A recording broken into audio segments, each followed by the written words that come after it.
Welcome to the Scoop, everybody. Happy Wednesday. Time zones were a little bit different just because it was not the German this time. The Germans did not get the times wrong this time. But here, though he is traveling in a hotel room, probably with cocaine and Colombians, we have Canadian Dave. We're going with Saskatchewan, Dave, today because I'm in the mighty Canadian prairie province of Saskatchewan. I see. So pretty much in the middle of bumfuck nowhere. Perfect. Gotcha. More or less, yeah. Mm-hmm. Yeah. All right, German Dave, how you doing? I'm good, man. Half an hour earlier than planned, so I'm not dead yet. So I take it. Yeah. So I'll apologize. Timing screwed up. I do have my computer set to automatically set the time, but I didn't notice that it didn't adjust the time as I crossed the border and the time changed.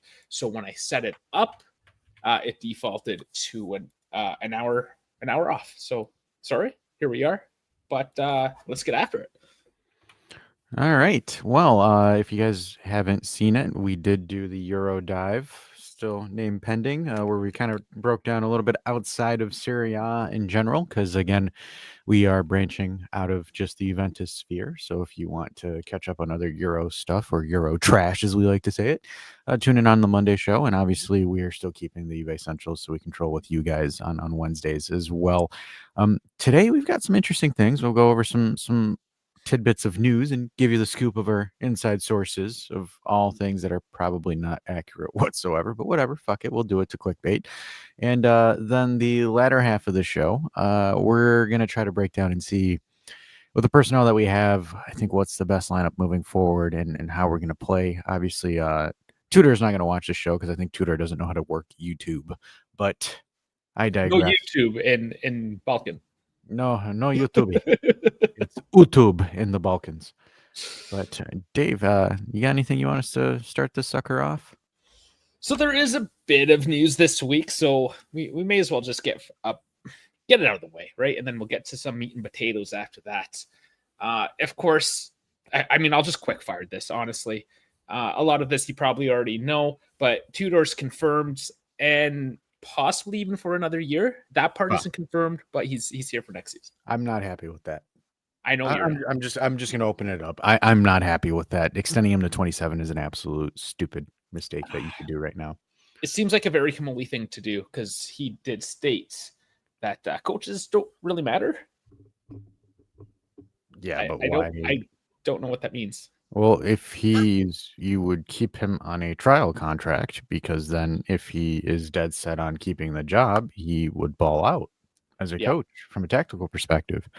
I think this is dumb because I read this. It was from Nicolas Shira, where it was like they need more like strength and contract strength. That was the terminology that was used. I posted it on Discord. If you're not on Discord, get on Discord. And I'm kind of like, what the hell does that even mean?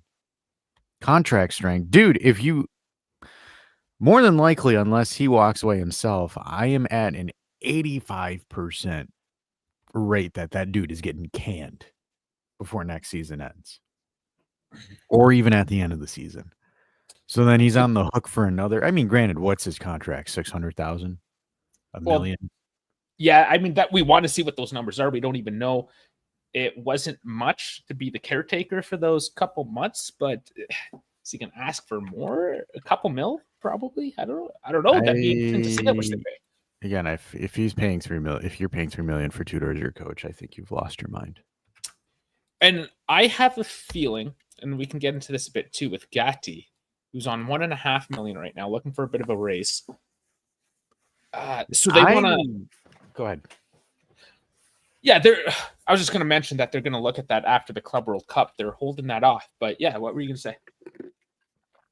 I'm a little bit shocked that that's how much he makes. Because I thought he got an extension for more money at some point, and I guess that just never happened. For essentially being a starter this past season, having a fairly decent season overall. I mean, nothing spectacular, but $1.5 million isn't much. You give him an extension, maybe again, $2 million, $2.5 million. I don't see an issue with that. Numbers wise, that makes sense. It's an easy contract to move. I don't see what the issue is where people are like, oh, we're extending mediocrity. Like, dude, do you not realize we have no other fucking center backs on the roster? Mm-hmm. So for reference, and there was reports that Gatti was upset because other players, defenders on the team were making double him. That would be Lloyd Kelly at $3 million. How? Right? Like that's That's a kick in the dick. And it's like so like nuts that German Dave hasn't spoken a single word in the last 6 minutes. That's how dumbfounded he is.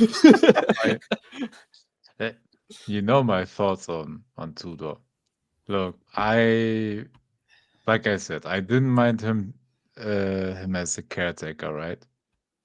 But if we want to extract a single ounce of talent, of potential, of building a tactical foundation, he's the wrong guy for that. Like he hasn't showed us anything. He hasn't showed any tactical genius at Lazio, none at Marseille.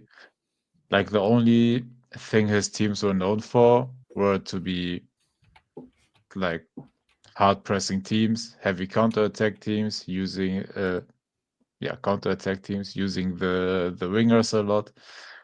And that's it, like nothing else. So yeah, I absolutely I'm not okay with it, but it is what it is, right? Like I'm not gonna stop it. It's not like I can call Komoli and tell him what the hell you're doing out there. But yeah, man, like it is what it is. Gotta take it and yeah. You don't have a obviously you're not going to do anything about it. So who the fuck are you? No, and again, accept it. We're gonna try to look at it like objectively instead of just like being on the Paw Patrol, like wah about it. Like we're gonna see if there's something. But for me, I think the biggest thing I need to see out of this Club World Cup is like Tudor needs to have some kind of scheme because like run harder does not work, and kind of my concern with it, right? And a lot of folks, and I don't agree with this, and I got into a discussion with it on Discord. It's like all the other teams, yes, they swapped coaches, but outside of Inter Milan, they all have coaches that have Serie A pedigree and experience, whether you want to admit it or not. Because Milan with Max, and yeah, it's a fire sale, but there's a reason why they're doing a fire sale because their entire locker room was toxic as shit last season, so they wanted to do a full gut and rebuild on that. But you still have an experienced veteran like Allegri, and then you also have Iglitare as the sporting director that whether they compete or they win the title, it's a totally different argument, right? But they're up there. That's one of your top 4 rivals. Next thing, Napoli. Fabrizio Romano, I believe, just said, here we go to Kevin De Bruyne. He is going to Napoli. And I missed this. He did say, Fabrizio Romano, speaking of, the contract is good till 2027, apparently. As I just found out. Sorry, I just got off the road and I missed this one. Fuck. Yep. Yeah. It's happening. 2 more years. I strongly disagree with this, but anyways, regardless of that, kind of going back to my thought there. So Napoli again. Oh, but it's Conte in 3 competitions and blah, blah, blah, blah. Trust me, even in 3 competitions, it'll still be a competitive team for top 4. They're not going to fall off a cliff. The only team that is at risk of falling off a cliff is Inter, but at the same time, they've got players with experience. They have seasoned veterans and leaders on that team that once they shake that 5-0 loss, they'll be fine. They'll be competing for top 4. Gasperini and Roma, again, another potential contender for top 4. Same thing again with Ivan Juric and Atalanta because Ivan Juric, again, anytime we've played against a Juric team, it has been a pain in the ass to beat them.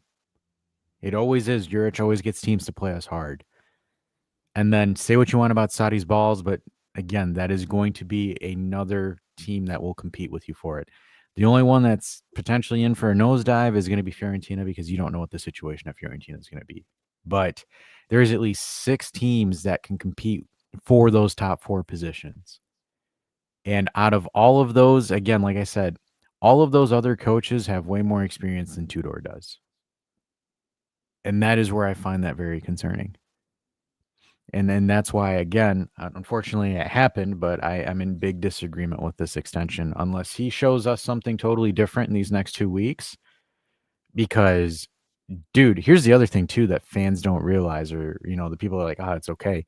Tudor's never coached in 3 competitions. Oh, this is true.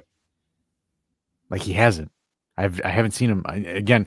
I don't know if he did with Marseille, but I haven't seen him do Champions League, Coppa Italia, and Serie A.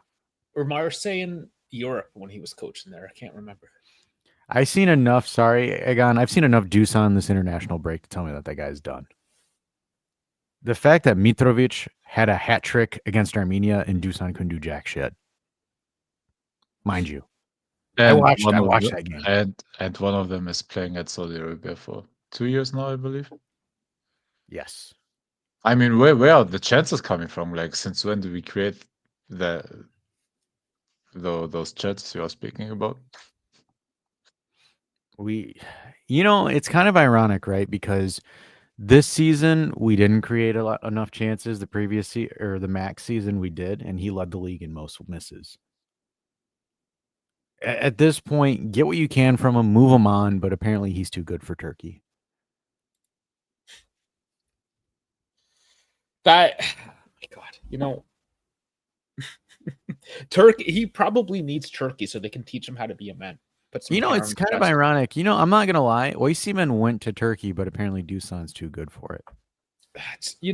This is an event like signed for Galatasaray today. Yeah.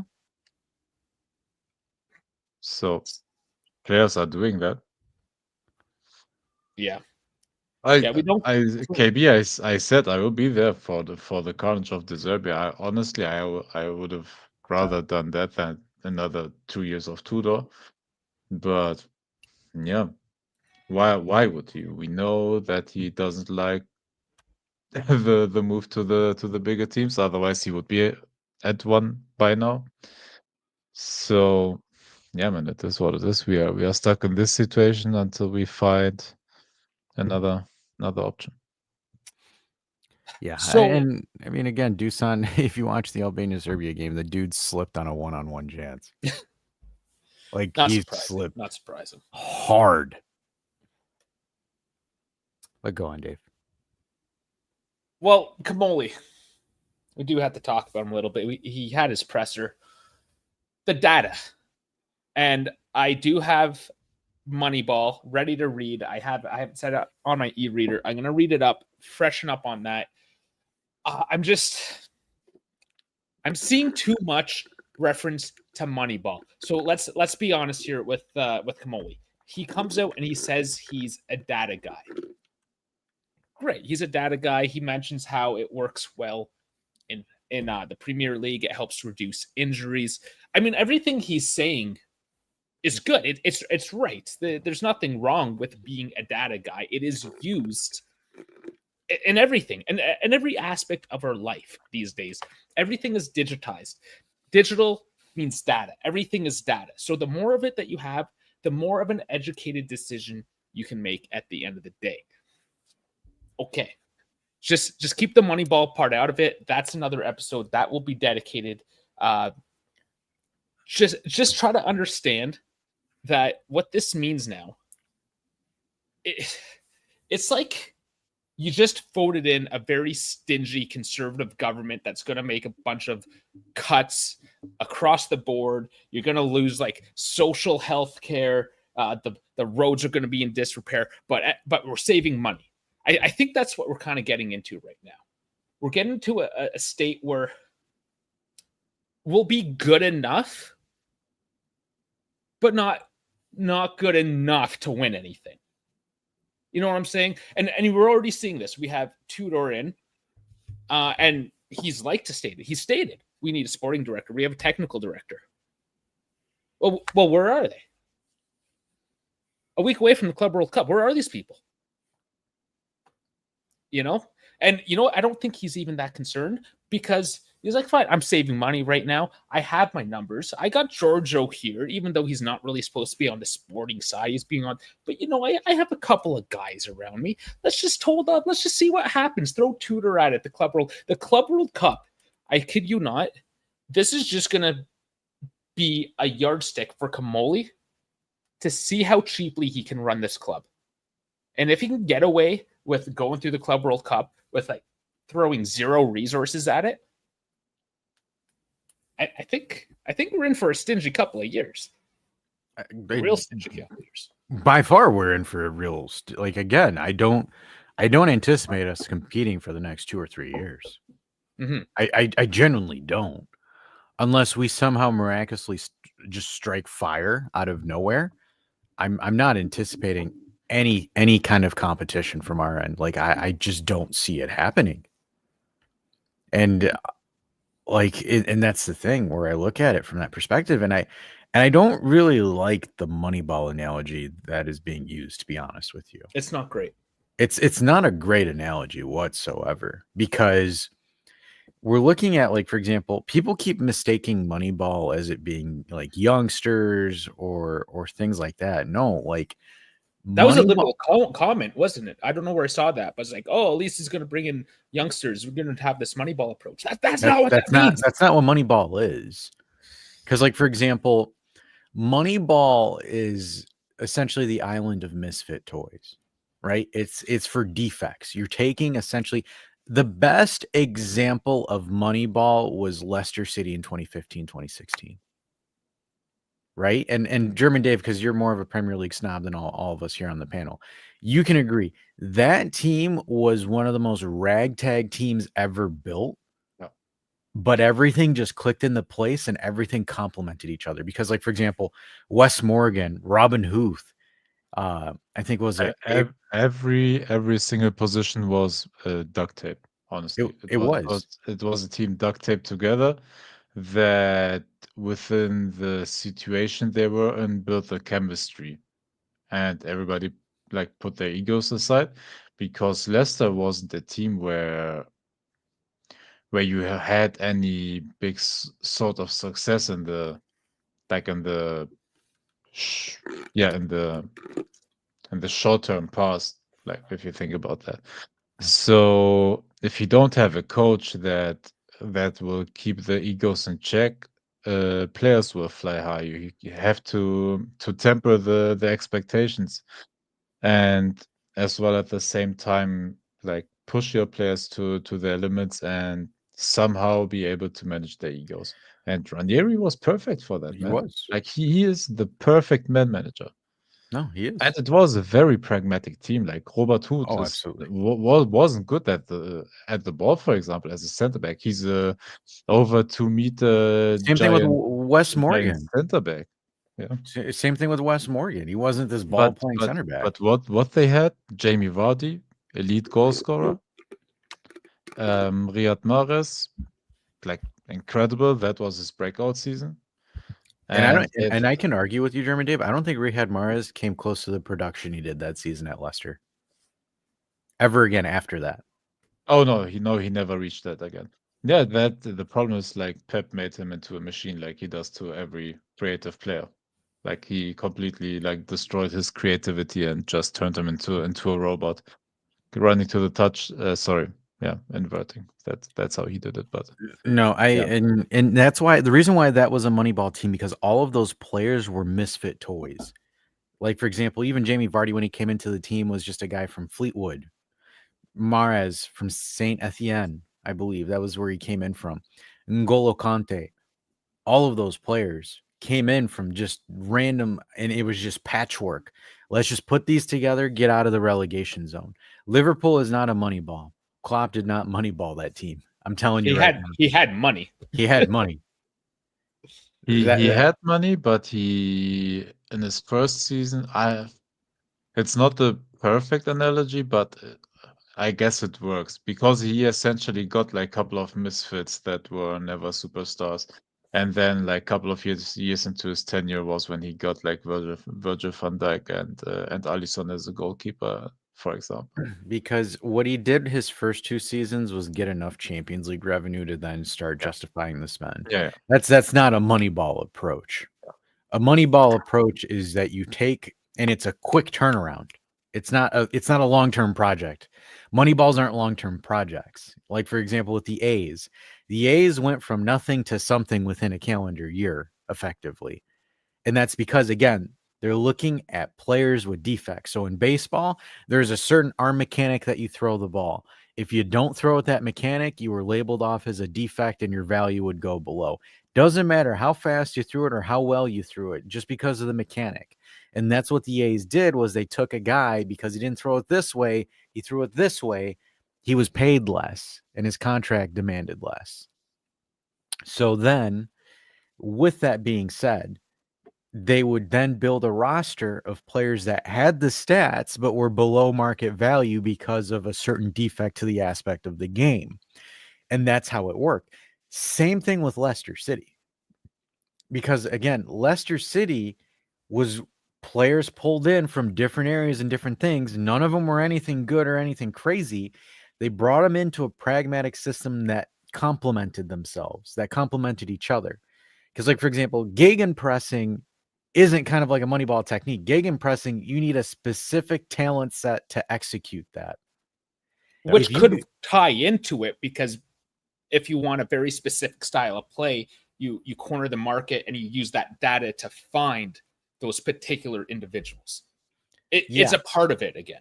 It is, but again, from when you're looking at it from a pragmatic standpoint, like Leicester City was just a counterattacking team. There was no gegenpress here to do this, to activate this, to do this. It was sit back, hunker down, take pressure, and then you would have N'Golo Kante cover, force an interception, play the ball out to Mahrez. Mahrez plays it out to Jamie Vardy. That was the game plan for Leicester City, and nobody could stop it. And it wasn't this insane system. It was just N'Golo Kante. They couldn't deal with it. Ranieri brought Italian football to England, man. Yeah. He literally brought Italian football to England, and they couldn't cope with it. Mm-hmm. That's part of it, just having a new system in a league that hasn't experienced it. And you see that, for instance, let's use Chiesa or even Chico. They show up, they pop off, they have a good couple months, and then the teams, now let's use data. That is the power word right now, apparently. They have the data on that individual, and then they can adjust against that. See, this is where it's kind of interesting, right, Dave? Because like the word data wasn't thrown around until Kamoli came in, where it's like, yes, and this is where I kind of find it ironic, where it's like, dude, Gentili and all the predecessors used data. Everybody has data. That's the thing. It's moronic to just now start talking about data. Dude, youth teams right now here in Berlin, Germany, where you start as a 6-year-old, like playing football, are data driven. Like if you are a football club that is registered into the FIFA's register, you basically have access to all the Opta data on kids, like starting at local teams from 6-year-old basically. And that's just it. You said Opta, and that is actually something I wanted to bring up. I don't know if I still have one of the old ones to use as an example, but when we were, and unfortunately, German Dave, you weren't here with us at the time, but when we were on Twitch there for Juve, they gave us the Opta package. It was 60 or so pages of stats.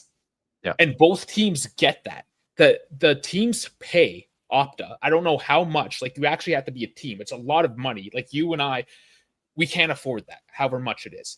We can't. No. They pay Opta, and I'm sure you've seen it anyways with your line of work, Dave. So you know what we're talking about. Regardless. Yeah, that's what I speak about. I saw the actual like register where there are literally like 6 and 7-year-old kids like registered in their tool, and you can find data on local kids playing football. Yeah. So there you go. Yeah, it's rampant. It's everywhere. Everyone is using data. Now, let's play devil's advocate a little bit here. This is Italy. This is a very emotional league. It could give some sort of competitive edge in that he's taking a lot of that emotion out of it and is going purely data driven. It depends on what he's using for the data set. Yes. That is the biggest. Exactly. Because everybody uses data. It depends on what he is construing the data to get out of it. If he is looking for certain profiles that are under, that fly under the radar. Because here's the thing, right? Look, you have to look at his body of work at Toulouse. Is that club something that's churning out world-class talents or world-class transfers? They're not. They aren't. Are they doing anything where it's anything else? Like, for example, any punching above weight performances? Yeah, they got one cup. That's about it. So that's where I'm curious to see, right? Is where I'm curious to see what he's going to do as far as data manipulation. You want to hit this comment before I go, Dave? Oh, yeah, no, I just brought it up to just let him know that I have not ignored you. Yes, I failed on the Spotify the past couple weeks. Also because I did hit the road. That was last week, but 2 weeks ago, I just forgot. That's my bad. I will make sure because the 8 of the Spotify listeners out there appreciate it when we put it up. So. Yes, all 8 of you. Again, going back to kind of what we're discussing here is I think, again, we need to understand, and obviously we're not going to know. We're just going to have to make our best assumptions based off of the movements and the players that are brought in to see if we can notice a pattern or a trend. But I'm very curious to see what his data points or his data sets to come in as, okay, this is what I'm looking for as far as personnel and players to bring into the roster. And again, I'm not going to say whether I agree with anything or not because, again, Toulouse and Juve are two totally different behemoths and totally different things. French league is different from Serie A. There's a lot more bureaucratic bullshit in Serie A than there is in the French league, as well as, again, with all due respect, but Toulouse was second fiddle to their rugby team in their city versus Juventus, where you are the flagship of Serie A. Though we are not there performance-wise, brand-wise and marketing-wise and success-wise, we are. It is the flagship of Italy. So that's a totally different behemoth. So I'm kind of curious to see if he adapts because there is no way in hell that model in Toulouse will work a one-for-one at Juve. Just because, again, the bureaucraticness that and political red tape that is associated with the role in the club itself. But I'm kind of curious. We got to see once these moves start rolling in. I mean, that's the only thing that we're going to be able to figure out and kind of get an understanding for. Okay. The thing to get correct, or the hardest thing to get correct, is get your own parameters right. Yeah. Like, know what profiles you have. Everybody can go out there, scout a player, see his strengths. Is he good at half turns? Is he a slow player? Does he like passing, long ball accuracy, short pass accuracy, and all of that? Does he want to invert? Does he go into midfield and blah blah blah? Like, you can scout all of that. That's not a problem. Like, you can literally go out there, watch players, and find a fitting profile. What is harder to get right is what you have on your hand. You have to scout your own team properly and find the profiles that fit that, because it's always easier buying players than selling players. In a situation like we are in, we have to sell a whole bunch of players. So you have to know which ones you are keeping, which are important for the system, whatever the system will be, because we saw that change a couple of times as well under Tudor. Sometimes we had a two-man midfield, sometimes we had a three-man midfield, and then the back line changed according to that, or the front line. So we have to know what system we are playing, and then you look into your own players and what you have already, and then do the scouting outside, basically, of Juventus. And that is hard to get right. Yeah, and kind of looking at it again, I'm looking at the body of work that's present, right? So he wasn't the sporting director, but overall overseer of Toulouse. Toulouse offensively last season was not that great. 44 scored, 43 conceded. Literally the definition of mediocre. I know, like, everyone was kind of quoting him at his initial press conference where he's like, I don't like mediocrity and blah, blah, blah, blah, blah. So, I mean, again, obviously we can look at it from, the body of work from previous seasons, right? Where what they're doing and the direction that they're going. But we're kind of, again, I don't know, right? I don't want to sit here and say he's bad. I don't want to sit here and say he's good. I'm just very skeptical initially because I don't care about what you say at a presser for your kickoff presser or the That's words not that on you him, say. right? It's the fandom that is glazing the answers he gives to questions. Like, it's not like I don't see him good or bad right now. Like, he has to prove himself, and I'm willing to give him the time for that. But I'm not going to glaze like every move he will. I will not destroy him if a player doesn't work out perfectly. Like I give him the benefit of the doubt to show us like what he can do, but we have to stop like this glazing and reading into Yeah. comments from pro. Dude, pressers are just glorified club propaganda. Like he will tell you stuff that you want to hear. So Exactly. don't fall for that shit. That is what pressers are for.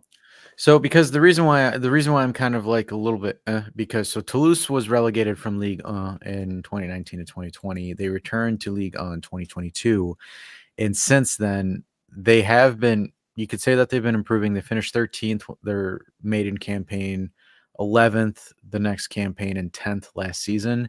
But again, performance level wise and what they're doing, again, it's 1 goal differential, -1 goal differential. There hasn't been an insane breakthrough, right? Or obviously, again, I'm not expecting them to compete top 4, right? But when you're looking at it from a sizable gain perspective, they're roughly around the same level that they've been for the last 3 years. 1 position a year coming from, what was it, 12th to 10th, like 13th, I think. Yeah, 13th. Yeah, I mean, it's good. It's positive. It's Oh, positive. I think it's good. Like no need to glaze him for transfers and for the team he built and all of that. But it's okay progression. Like he didn't rip out any trees, but he slowly progressed the team. You can also say stagnated, but honestly, coming from is it League 2? What is the second division? Yeah, League 2. Okay. Like to get promoted or sorry, they almost lost their stadium, almost had to sell the club if I remember correctly. Like they were in huge difficulties. And for that to keep the club stabilized is good. Like he steered the ship and I don't think they wanted more of him. Which is And kind of what we need, to be fair. which is No, yeah, and I don't he did the job. So yeah, and you're right with the stabilization, right? Because this season 42 points, last season they had 43 points. The season before then was 48 points. So ironically, from a points perspective, they did regress over the past couple of years from a points total. But again, they stayed in that middle of the pack. And like I said, folks, I wasn't expecting Toulouse to compete for top 4 or anything like that in France. You have to take, like, for example, I'm taking into account what Toulouse as a club is and where their status is in the market and what they do in France. For where they're at, that's again, like, for example, the best analogy I could have for Toulouse is if you have Empoli consistently finishing 10th. That is kind of where Toulouse is. With all due respect to Empoli and Toulouse themselves. But having Toulouse finish in the area that they are is, again, the equivalence of a Spezia, an Empoli, a Monza consistently finishing at that level. So from his perspective, this is where, again, I'm not glazing him, but I'm giving him credit that he is able to maintain that level. Yes, the points drop, but they're still within that range where, Toulouse isn't freaking out about a relegation battle. We'll see this season with him gone. And if he takes his sporting director with him, again, we'll see there. Obviously, at Juventus, I think the difference is there's a lot more financial resources that he'll have at his disposal. Probably, hopefully, a better scouting network. Hopefully, fingers crossed. Better player personnel, access to better coaches, budget for better coaches, even though it is two-door for right now. So there's a bunch of things there. And I do kind of acknowledge what Chris is saying about the whole accountability thing, right? Mm-hmm. Yeah, that's good to see. That's fine and dandy that he says it now, but let's see when it actually happens, right? Well, Because hopefully it doesn't have to happen. no, I understand, right? But like, for example, there's going to be hard moments. There's no way. There's no way that we're not going to struggle. Because that was the thing, right, about Gintoli, right? Everyone's making the videos about Gintoli. Look at him. He's a predator. He's this and that and yada, yada, yada. And it's like he was big and brazen when it came to firing Max. And then again with Thiago, because he was dead set on Thiago Motta. And then guess what? He flips the script saying, I can't believe I hired you and blah, blah, blah. It's like, yeah, you caused this. So, I mean, I do give credit for Gintoli for sitting there and bowing out and saying, look, I'm out of here. I fucked up. I'm done.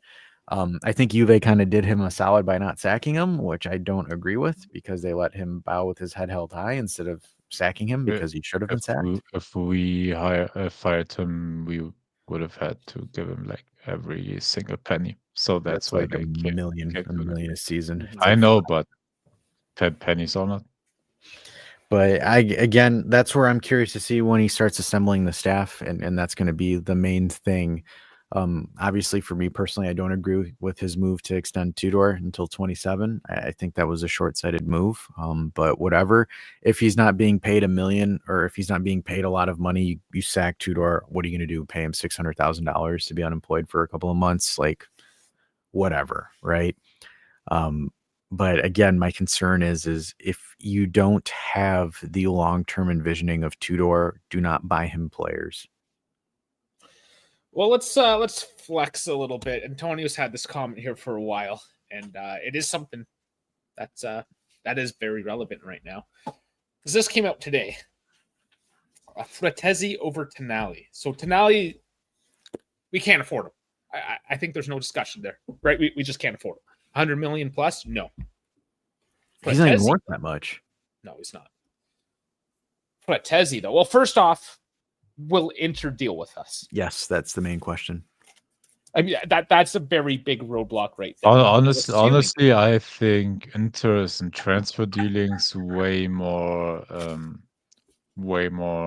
like normal than the Fiorentinas and Atalantas that want to squeeze like every penny out of us. But for sure, but they still have, their biases towards us, of course. Yes. To be honest with you, I don't think so. Unless it's Beppe Morata that still kind of has like pettiness towards us, but from an ownership standpoint, I don't think they care. Not from an ownership Yeah, standpoint. that's what I'm saying. Like, I think they're a club. They are just trying to play well, make their money, get their players, still the players they don't need. And they need money.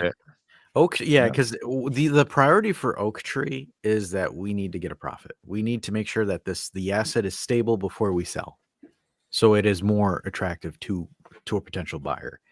Because it's Oak Tree. Oak Tree doesn't want to own a sports team. They want to liquidate it as soon as they possibly can.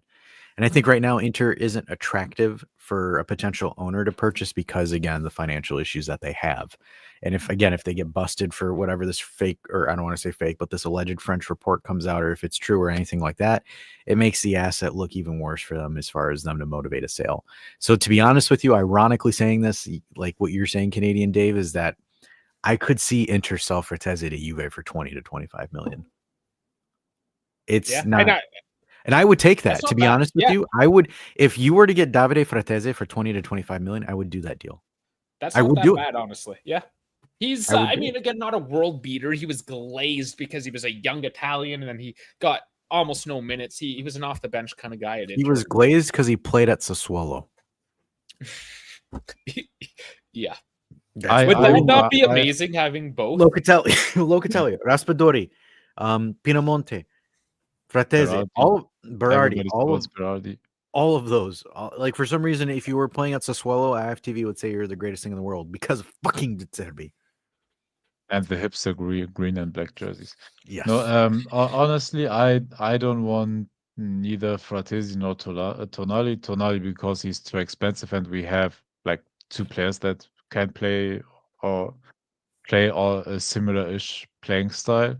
So that's expensive to get, like considering we have only already Douglas Luiz and Locatelli on the books, and depending, of course, if we sell Douglas Luiz, but I'm not willing to spend him at 25 like on Tonali. That's a 75 to 80 million deal. My German friend, I have a domino effect that I don't know if you've seen, and that's kind of why I mentioned taking Fratesi for 20 to 25 million. So rumor has it that Manchester United are potentially offering a switch for Douglas Luiz, and wait for it. Delit. I know. It was from Nick Semoramo, though. I know, but I kind of want to entertain this anarchy for a minute because that to me is hilarious. But there is, again, like that idea, because I personally don't think Douglas Luiz, unless he does something crazy at the Club World Cup, I do not envision him surviving the summer. He had some sort of mysterious injury that couldn't be healed. So they say. I don't know. Because one of the two is Nope. going. So one of My- these two players are going to get moved. It's either Douglas Luiz or Coop Myers. One of those two It's will not not make Coop. it. Yeah, Coop's not going. Luis is of course more likely. Like Cope Miners was the big signing that Juntoli wanted to make and that we got. Now it depends on if the sporting director wants him, if Tudor wants to keep him. Like it's of course like pending that. But Luis Douglas is Luiz easier to will, move. yeah. But and Douglas Luiz like the whole season, like I don't know, the fans spoke both about bad about him. He didn't get the playing time. And we And don't yeah, know he's how just gone. true it is. They said he wasn't training intensely. So yeah, honestly, I'm still of the opinion like give him a chance and see if it works out. But of But if you course, have to if you get liquidate, it, but of course, like if you have to liquidate assets, then of course, and you get an okay offer for him, you do that. But I'm not switching Douglas Luiz for Tonali, for example. That's essentially a 50 million plus 25 million deal, and I'm not okay with that.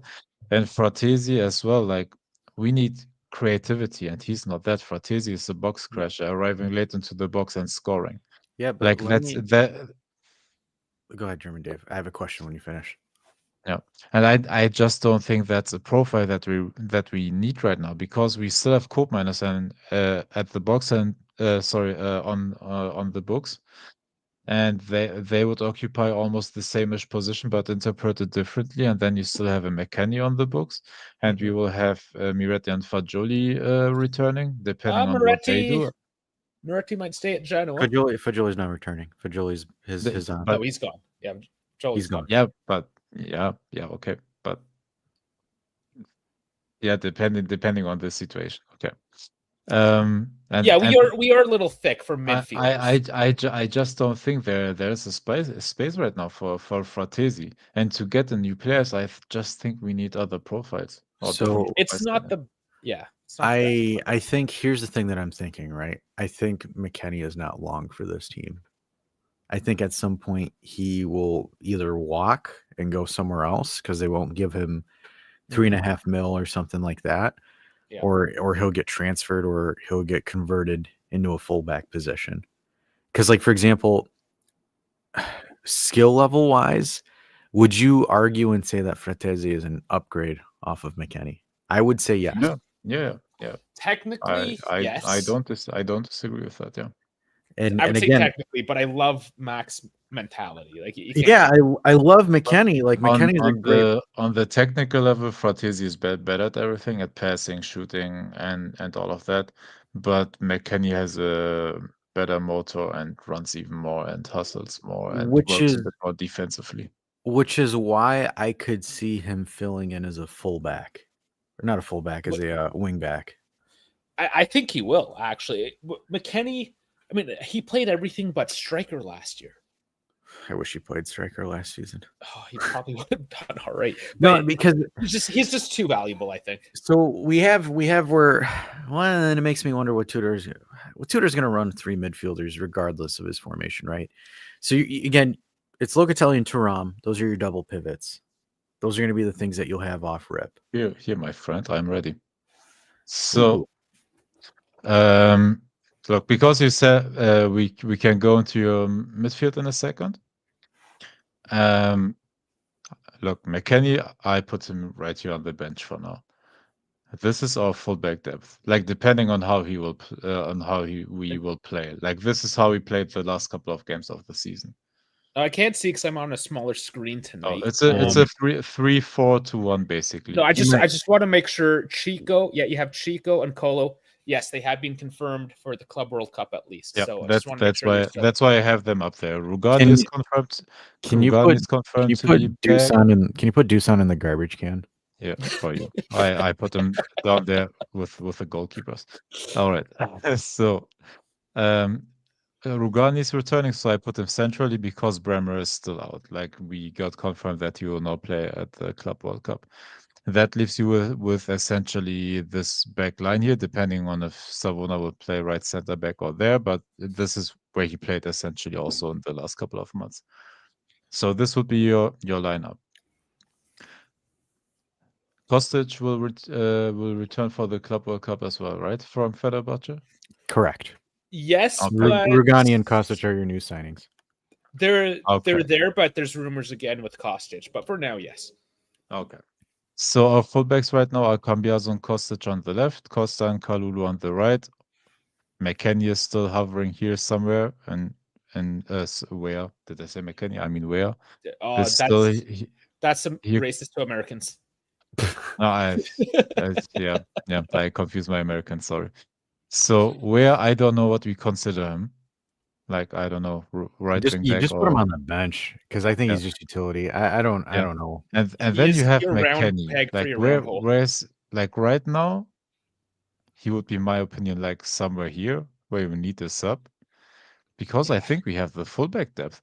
And in the last couple of games, like we had Nico Gonzalez here and Conceição there. Reasons why I don't like Tudor as a coach. Yeah, that was a weird So one. Nico is on the market too, allegedly. He is. There's a lot of everybody, rumors swirling around. everybody's on the market right now. So, Essentially, yeah. yeah. And I don't know. Would we play in a 3-4-2-1? Would we continue that, or would we go to a 4-2-3-1? So I don't know what the exact plan is. This is me playing fantasy here. A little bit of fantasy tactics. Should I put mine down? It's fine here. I can do this. Oops. Oh, I gotta remove. Geez, man, I didn't realize StreamYard was this picky nowadays. All right, so this is kind of where I'm looking at it. Fantasy. This is again if I was the coach and I was playing right now, so I would be doing effectively a 3-5-2, but instead of the inverted triangle, kind of instead of this, I'm doing a traditional triangle midfield. Whether or not, again, the reason why it's just I'm looking at it from this perspective based off of the personnel that we have. So, like for example, Kalulu is, as far as a ball facilitator, he can facilitate the ball perfectly well, right? Same thing with Cambiaso. Cambiaso gives you that inverted cut in if you need to. Him and Yildiz can effectively invert and cross out like this effectively at times when they're attacking. So that's the capability there. Oh yeah, no Thuram. How about Thuram? I was, to be honest with you, I was making this while we were doing the countdown. Because take Luis out of that. We like Thuram way better. Yeah, there we go. The guy that Good you catch. gave a 10 out of 10 this year. I did. So again, so for example, we have again your bruiser / physical defensive pivot, and then you have your more lean / defensive pivot here to occupy this. Koopmeyers should be your ball facilitator. The reason why I kind of have it set up like this is, so say that we're driving on the left side. So when you're driving on the left side, you have Cambiaso that'll occupy this space here. Yildiz will be the first option here. Thuram is here for recycling. So Yildiz will occupy first post. Kolo occupies far post. Kalulu occupies recycling towards the far post. That is, by the way, where my whole problem lines with it. The right side is not good. No, it's not. Like Kalulu is okay defensively on the right side when he plays like fullback, but going forward, he's not good. So what will the offensive output from the right will be? Or is that again your Nico Gonzalez? And like, that's would where you continue to do that? Yeah, and or that's maybe Awea, maybe McKennie. Well, I was gonna do this. But what happened to Weah's game time? Like, that's what I don't understand. Like, for me, this would be a role for Weah, but we haven't seen it. Yeah. Well, I mean, effectively, if you want more of a two-way player, you could do this. And then again, Locatelli's here for recycling. So you have effectively an offensive style formation here where you're able, again, the ball starts here. You have the back option here. If you're able to thread a ball here, you can ping and you effectively move it around. Right? Can you do us a favor? Just take Kelly off and put Kalulu on instead. Here. Fuck it. Yeah, honestly, I don't know who of them is the worst defender. They're on such a similar level defense. I just don't want to see Kelly. Yeah, because they're like, for example, from a substitute perspective, I would probably save Nico. I would save Nico Gonzalez for a Yildiz substitution. instead of putting him as a fullback, just because again he can do stuff in the box, and I think strategically that would make more sense for me to play him there than a fullback.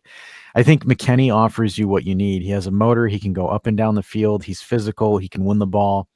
I don't need him to do any kind of crazy incisive passes, a linear ball to Colo if it's open, or a drop back to Locatelli, or a cross in the box. So that's where I'm kind of like, okay, that's fine.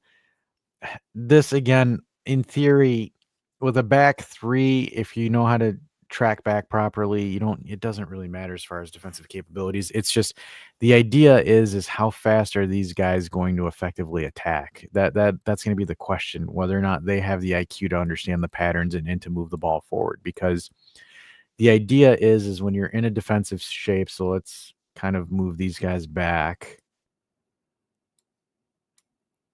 So we'll drop it down like this. Yildiz will probably play here. Koopmeyers will probably drop here, and Loco move a little bit wide. The biggest thing is transition. In theory, this is what your defensive shape is going to be. It's roughly a 5-4-1 when you're off the ball and you're soaking up pressure. The idea is that, let's see if I can get the marker on this. I haven't used this sucker in a while. That goes to show. But the idea is how fast you're able to get the ball from this zone to your hold-up striker. Because the idea is that you're able to play the ball directly to him, which then opens up a slot for Yildiz to occupy the space. I mean, I have Yildiz on the left right here. It could be on the right? Because that's kind of what Inter does and why Inter's very effective on the counterattack. And I think, again, Juve don't have the personnel to do anything special besides an effective counterattack. Counterattacking talent is there. It's just whether or not they can get the ball in transition. So we play the ball into the space here for Yildiz to receive the ball. And as Yildiz is pushing forward, Cambiasso is stretching forward as well on the width to give him support. Thuram is covering the back door. And then, like, for example, Locatelli is covering the gaps that are left in there. Colo's making a beeline for the net to be, again, another pivot if the opportunity comes.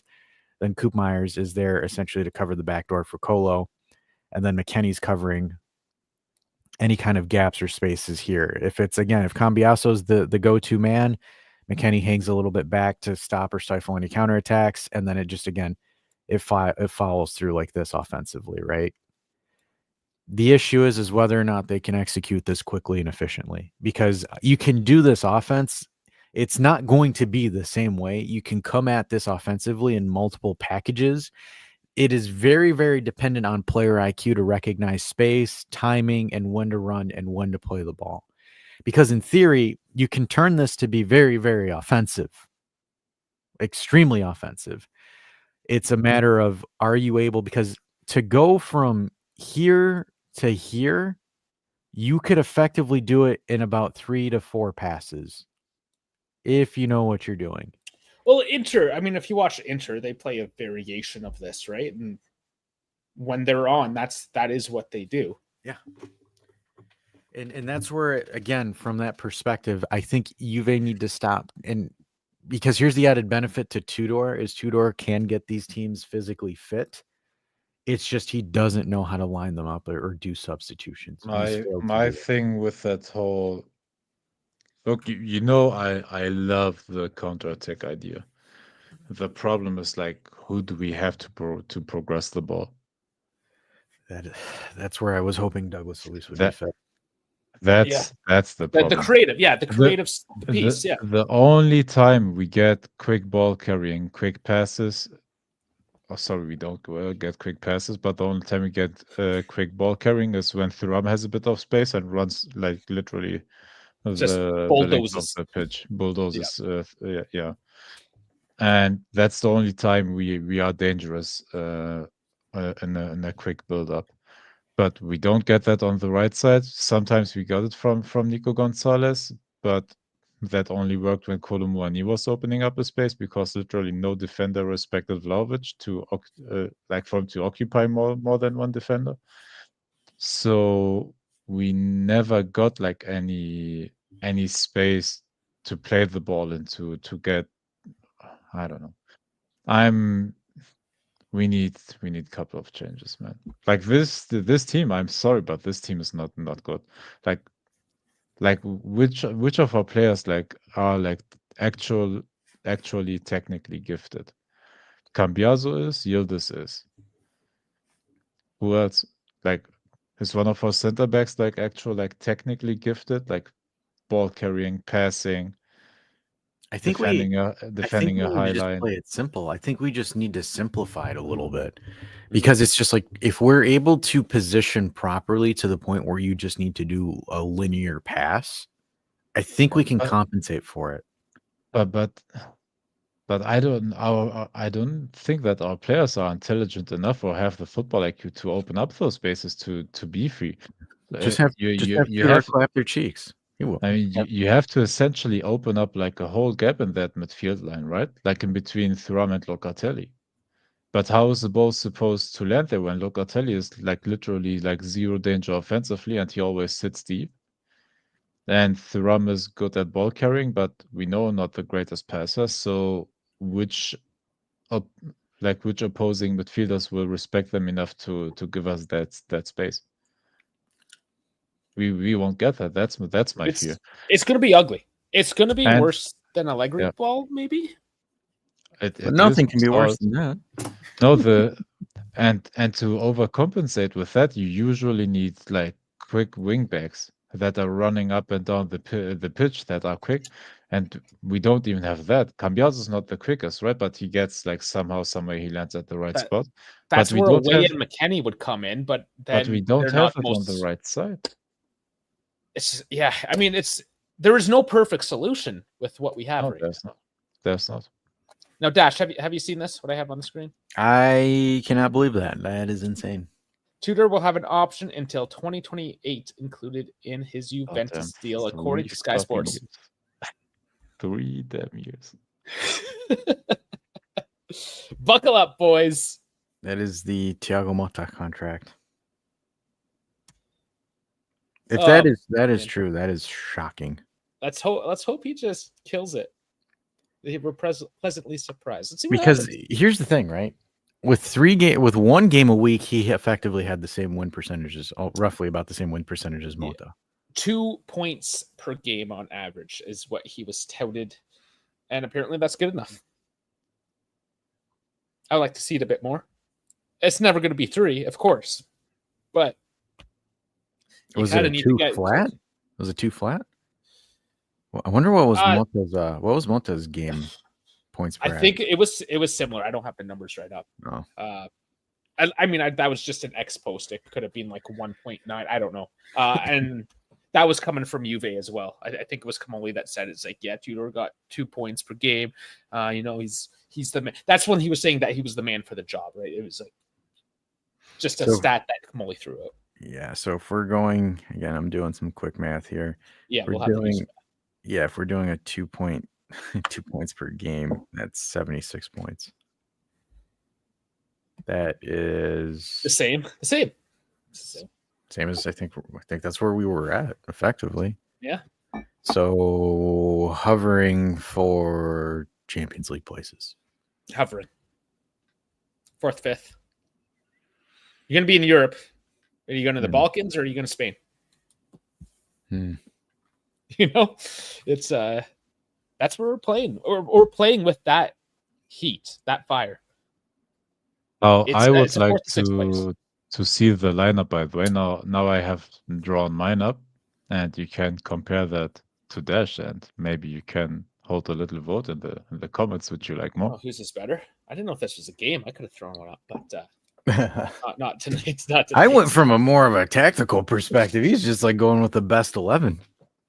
So I chose a 4-man backline: Cambiaso, Rugani, Gatti, Costa. That essentially, but that's our 2 best defenders. So we have them on the pitch. We have our best forward going fullback. He's not the greatest, but he's okay enough to go up until there. And that will help at least one midfielder or a wingback or whatever to occupy for Conceição. He will have a bit of space. Kolomuani there for the tap-ins because Conceição, he always takes shots. Yildiz for a bit of creativity from the left half space, which he's doing for Turkey. So he knows and loves that role. That's where he's best, in my opinion. He's way better in that half space than here on the left side. And I chose for a bit of speed to break those lines and then passes into the touchline, or even he can shoot it with his right foot. Like, don't forget his first couple of goals. I would do it that way.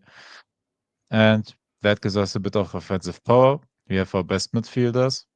And I know you would hate me. My initial plan was again this year, but then Dave would kill me with Koopmeiners as a 10. So A lot of people would kill you with that one. that's why I did this, because you get Cambias on that here at that space. Yeah, that's not bad. He could play off of Mbangula, he could play off of Yildiz or shoot it, and you have Kolumrani up in there. And basically your best midfielders. Rugani would be there, Gatti there, Locatelli maybe drops there and that line. And then you have like something like that. And you Honestly, you guys are only a couple of positions off from each other. Yeah, I know. It's not a huge difference. Essentially, like it's almost No, the same players. I'm more conservative. I think I'm more conservative with the way that I'm going at it. Because, like, for example, I don't envision Tudor not doing a back three. Yeah, I agree with that, but I don't think that is best for what we have right now. See, he's known to basically stick to that like 3-4-1-2. Yeah, 3-4-2. Yeah, everybody, vote what you like more. Vote which lineup you like more. Man, I like Banger up there too. He's gonna take the next step hopefully this year. Will Tudor even play Banger? No, he doesn't play wingers, man. It's my fantasy lineup. Yeah, I mean, like he'll play Adzich for like 5 minutes and then sub him off. I brace yourselves for this one. Oh, put him on from the 65th to the 75th minute. Brace yourselves for this one.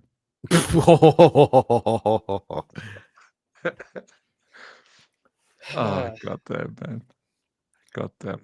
I don't know what's happening to my football club, man. This is... we made the show titled about him and we haven't even talked about him at all. Well, that's why he is the headliner. So I'm gonna bang off a couple of more quick points here, and we'll finish off on that stuff. I guess I got to leave in a little bit, regardless. But first off, August 10th in Dortmund, the men and women team. I wanted to bring that up because I think about going there again. I went to Nuremberg last year, and now second year on the boards in Germany. If I get tickets, why not, man? I say why not? Let's do it. Let's find. Let's have a GoFundMe. And it would be my first game I go to at the Signal Iduna Park at the stadium of Dortmund. And it's a package. It's not just the men's team. They play at the evening in the Dortmund stadium. The women's team play each other as well. And then does the ticket include both games? Yeah. I'm doing this. I'm doing this for KB just so he could see it. I will see Alicia live. Nice. And then just finally, this is the official list. I mean, everyone can it's everywhere, but we'll go through it quickly. Di Gregorio, Garofani, Pinsolio, Da Farda. So Perrine not on that list. He's rumored to be moving on. Dude, if he's not in there, he's pretty much. It seems that way, doesn't it? If you're not like in the Club World Cup roster, you're either injured or you're moving on. Or you're defenders. You have Alberto, Bremer, Cambiasso, Rugani, Gatti, Hill, Kalulu, Kelly, Ruhi, and Savona. So nothing surprising there. Midfielders. Adjic, Dougie, Kostic, Koopmeiners, Locatelli, McKennie, Owusu, Thuram, and Turco. I think Owusu has gotten a call-up. Never played. Turco is a new one. Yeah, Mareti's having, I think, shoulder surgery. Yes, he is. So he will not be around, and he might just have another year at Genoa. We'll see. He's definitely not coming around for this one. Attackers, Engele. Same thing, kind of called up, never played. Kudrig, first-timer. Conceição, Mancini. I believe it's his first time, too. Yep. Bangula, Milik. Remember that guy? Gonzalez. He's traveling. Yeah, he's traveling. I hope he doesn't tear a tendon or whatever when he enters the airplane. Yeah. He strained his quad sitting down. Oh my lord. We'll see if he can put his shoes on. I have no idea. Why do we have so many attackers? I don't know. Well, I mean, some of them are kind of midfield. I can tell you this because Tulo doesn't know how to play it. So you pack everything that you can. Yeah, this is. I mean, he's taking the kitchen sink here. I mean, he's taking like literally like every available option and sees what sticks. Yeah, could you imagine if we lose all 3 games, like all 3 opening games? No, I can't actually. That shouldn't. We're not that bad. Shouldn't be possible, man. All right, let's name off the last 5 here. Gonzalez, Petrelli, Colomoni, Weah, Vlahovic, Yildiz. But Vlahovic, will he stay? Will he go? Will it be a Darwin Nunez? Probably not in 7 days. No, he will stay. But let's drive on that. Transfer window closed this evening, so well, yeah, I mean, yeah, no, it will open up after the CWC. Sounds like a wrestling promotion, the CWC. It is basically. Yeah. I mean, it's in America. It's gonna be a bunch of showmanship, one way or another. Yeah, they charge like a boneload amount for friendly tickets. Oh man, God, I hate Sal was FIFA. saying 120. Yeah, well, he's at the Juventus official fan club thing. But then he's saying his family were getting shitty seats for 65, which is still nuts to me. To be quite honest, like for American tickets, that's cheap. I'm not gonna lie. For American cheap, yes, but in Europe, that gets you some pretty decent seats. Yeah. Dude, for 65 at the Olympia Stadium, I get it. It's second division football right now, but you get like literally the best seats for around 50 to 60 euro, depending on who the opponent is. Like literally the best seats next to the presser seats. I believe it was 80 euros I paid when I went to Sevilla, and it was perfect. I paid 30 for Valencia, and I was sitting like just a bit above the corner flag. That's not bad. Mine was behind the. It was pretty like right dead center. It was perfect because it was a thunderstorm, and I was the very first row of seats that did get wet. So I picked well. I don't. You know what Juve's marketing team is going to do is they're going to let McKennie and Weah out of the basement for marketing for this. Yeah, exactly. Oh, absolutely. Hey, they're going to see so many like Instagram videos of Weah. Brace yourself. You'll get the whole gang. That guy that is doing the tricks, I always forget his name. They will get Tia. They will get Celine, whatever. They will get our 2 Americans' brother. The content will be off the chart. They're flying. I think Bepe's flying out to the United States. They will throw They will move the creator lab over there. They are. Yeah, if Bepe's going, everyone's going. Yeah, could you imagine though? Like I said, if they just absolutely shit the bed performance wise, like great job marketing and PR. We know we will. It's man. Hold up. So we have in the group stages. Manchester City and Wydad Casablanca.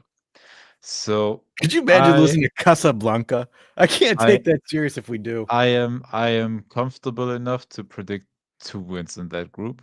Yeah, I think. But holy fuck against Manchester City that has revamped the team. We bought them once. That now in the span of 6 months spent almost 350 million euros. I don't know what the pounds amount was. I think it comes down to how serious they take it. Oh, they have to, because that's the only trophy that they have. They haven't won it. Honestly, that's just right. Yeah, and it could be. Yeah. And we don't know right now how big this actual tournament will be in the future. And if Pep can say that he is the first to win it, and then it becomes like a breakout tournament like every 4 years. And by the way, it gives you a badge for the next 4 years as well. Like we will have an actual badge on your jersey. Yeah. So it is an important tournament, whether we care about it or not. But it is for the big clubs. What are we, Boy Scouts? Like we just want to put badges on our shoulder? Hey, don't. If Inter Miami win it, next thing later they're going to advocate for Messi to win the Ballon d'Or. Dude, every Walmart I go into is just littered with Messi merchandise now. And like I said, I'm in Saskatchewan. What type of football is happening in Saskatchewan? Let's be honest. And you walk in and it's Messi. it's a light segue, right? But like that pisses me the hell off because I go into like any kind of athletic supply store, and in the footy section, the only thing they have is Inter Miami jerseys or Man United Yeah, it's jerseys. just all pink. Two of the teams that I just don't give a flying fuck about.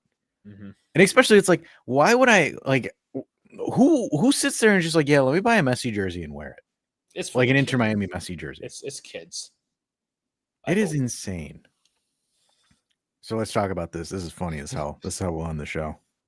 Darwin Nunez missed his Al Nasser medical after accidentally boarding a plane to South Africa Bullshit. instead of Saudi Arabia. I understand the initials are both Bullshit. SA. Look, we are two aviation guys. One of us is literally working in the aviation space.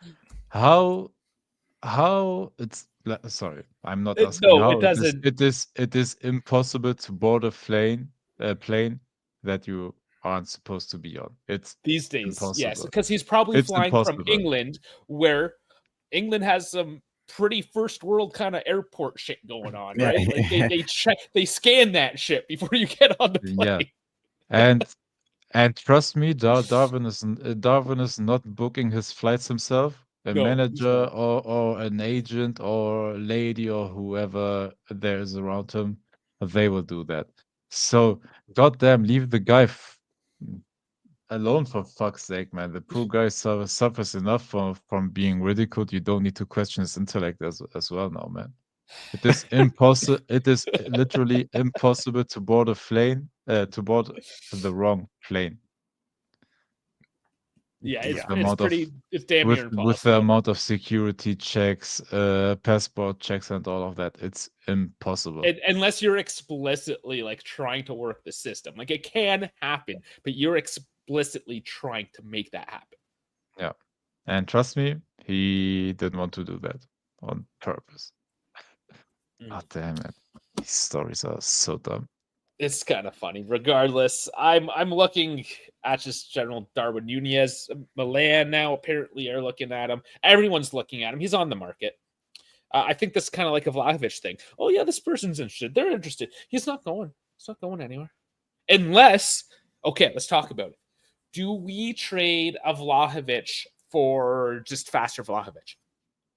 Yeah, because at least you can scare the defensive line. Like, hey, at least he can move. Honestly, I think he would actually stretch the defenses around and he would scare defenders a bit more just because of the chaos. But still, I don't want to take trash. Sorry, I don't want to trade trash with for with fast trash with a cherry on top. It's just hot trash. Yeah. So please don't. By the way, I'm not saying Darwin is a bad striker. Like he has the speed, he can actually pass. Like the assists he gives to Mo Salah in the recent 2 years. This season not as much because he didn't get too much playing time. But he is actually a good all-around footballer. He's just like bad in front of the goal. Oh, here's the thing. He is on the books for 8.6 million euros. That is a far cry from 22. Everything is. So I think just from that perspective, massive upgrade. Yeah. Could you imagine though if Dusan does go to Milan and win a Golden Boot under Allegri? Could you imagine just the poetic irony that would just present? Oh, sorry, Chris. Darwin is the faster of the two. Like Darwin, Vlahovic just is not fast at all. He slips. Dude, but Dash, look, with how you are talking about Vlahovic's haircuts, how corny he is, brace yourself for cornrow Darwin Nunez, man. You will see everything with that guy. At least he's not being paid 22 million. Yeah. No, look, for example, if you were to get Darwin Nunez and it was a team-friendly deal and a team-friendly contract, I would not give a shit. Like, I look, I'm not saying no per se to it because I would just love the shithousery of it. But my question is it worth the paperwork that you have to do? No, absolutely not. No. The trading of money back and forth. No. Like yeah, let's be fair. Like because it's it's not worth it in overall terms, but it would be a No, sideward step. the It would be a sideward step, like production wise, but we would significantly decrease our. you would decrease the wage bill. It would be a Yeah. lateral as far as talent. Maybe you might get more production, but honestly, I'm more along the lines just extend the loan on Colo. Extend the loan Well, on Colo. they have. No, but They even do. then, you have to get somebody else. Even if you Yeah. No, extend you do, but Colo. not Darwin Nunez. You get someone that can grow into the role. Preferably, yes. Now, like if it was just a straight swap, let's be honest, this isn't going to happen. This is just crazy. This is us having fun, and we thought it was hilarious. It won't happen. Never happen. No. Oh, hypothetically, sure. If you can straight If you swap, could save a bunch of money, give it to me. yeah, sure. But honestly, guys, like, do not take this seriously by any stretch of the imagination. There's just a fun way to close this one off tonight. It was, I don't know. When I heard it, I had to go with it. We all know how Dash feels about Vlahovic. We had Yes, to do Mr. Negative 10. You know, I saw it on J Reddit. Apparently Chiesa wants to come back to Italy or Juve, and people are like foaming But at we the know, mouth. that he wants to return to Italy. Yeah, he had a bit of a presser. An article came out today. You know, and this is where I kind of find it funny because people on the actual Reddit themselves were kind of like, y'all need to get these nostalgia glasses off. Like, he didn't really do anything. So it's like, it's kind of interesting because it looks like I'm going off of Reddit, right? Where it's like, it seems like people are kind of getting out of the whole Chiesa this, Chiesa that. It's been a couple years. Yeah, people are moving on finally. Yeah, slowly but surely. But trust me, if he goes to Milan or whatever, it will be like a topic again every single day. Like the second he puts his feet on Italian soil and signs for a club, we are cooked again. Okay, guys. Look, he scored 5 goals. He could have scored those 5 goals for us. Shut the hell up. So I have to head out here with my work crew. Do you guys want to continue without me, or are we gonna? No, I think we can. I think we're an hour and 20 in. I think yeah, because we covered everything. Yeah. I wasn't super heavy. We are back like at the thing Vlahovic and Chiesa, so I think we're waffling. We're waffling. Full circle. Full circle, everyone. So again, folks, we actually worked really hard to, actually start digging into some stuff. So this was a little bit more of the educational / deep breakdown of things, not us whining and complaining because we needed to do that first and address some things, but now we're going back into the role because we've got a lot of work to do. So obviously, if you like it and you want to subscribe, please do so. And we'll always give you guys inside scoops on stuff like this, more in-depth analysis and breakdowns. And yes, Canadian Dave, I am taking a piss because I am a fucking animal. Also, folks, if you do want to continue listening into the Euro dive, as we're temporarily calling it now, until there's a better name. Till someone thinks of something better. We're going to be focusing more so on some other teams and other potential lineups for the Club World Cup. I think probably, obviously, Real Madrid, Man City, Barcelona. So we're going to be looking at some of those top teams to see how they'll line up in the Club World Cup. And then also we will be keeping eyes on potential transfer rumors. And also the other thing, too, that we will be doing is, how we, whenever there's a new Juve player, we would do a quick video on them. We will be looking at high profile transfers and doing a breakdown analysis of how that player will effectively, reinforce and help their team. So who knows? We might do a video on Dean Huijsen going to Real Madrid. Who knows? Whatever. Yeah. I thought about doing one for Words to Liverpool transfer, a video of that. That is going to be one that we will actually do. I know that's something we need to do at some point. And then maybe Tijani Reinders to Man City, and then we'll see what other kind of transfers and other things happen there. Again, because to be honest with you guys, we want to do discussions on things that are concrete. And by concrete, we know that are going to happen. So then we can react to it accordingly. And I don't want to sit here for an hour and 30 minutes and say, well, this is a warm lead. This isn't a warm lead. This is a cold lead, and No, this you know isn't. you don't. We don't do that. You guys know. Yeah, we don't want to do that. That's not the type of content you want. We want to do. If you want that, I'm sure there's some other people that do that. No, we report when it's for sure, unless it's an interesting type of sure. But no, there's so many rumors. That and also I noise. think also the message that we want to put across too is that we're kind of a reaction commentary group, right? Things happen, we react to it, we break it down, and again, it's that raw because we don't script any of this. None of this is scripted. Here's the talking points. This is what we cover. We go for it, right? So again, just giving an authentic, raw reaction to things, and then again, if there's an issue or problem, we sit there, we break it down, kind of like we did today with the tactics, and we try to figure out, okay, maybe it'll work like this, maybe we can do this, maybe we can adjust this because we want to give you solutions and not be sticking the muds all the time. And with new content, we will always take new just feedback. Give us our feedback as always. But on that note, Dash, take us away. All right. Thanks for tuning in, everybody. Make sure you like and subscribe, and we will see you Monday for the Euro Dive.